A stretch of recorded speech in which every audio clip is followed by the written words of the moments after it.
Now let us see next problem. Use mesh analysis to determine the three mesh currents in the circuit. We need to find the three mesh currents, that is I1, I2 and I3.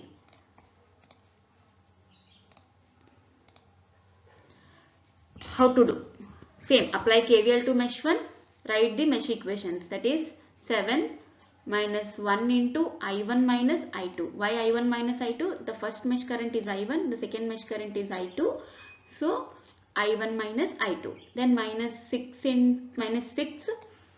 Why? Because the end sign is minus 6 and minus 2 into I1 minus I3. Why? Because first mesh current is I1, next mesh current which is flowing through this resistor is I3. Rearranging, you will get this equation. The same way we apply KVL to mesh 2, the mesh 2. Then for mesh 3, after applying through mesh 3, we can use either Cramer's rule or you can use the calculator to find I1, I2 and I3.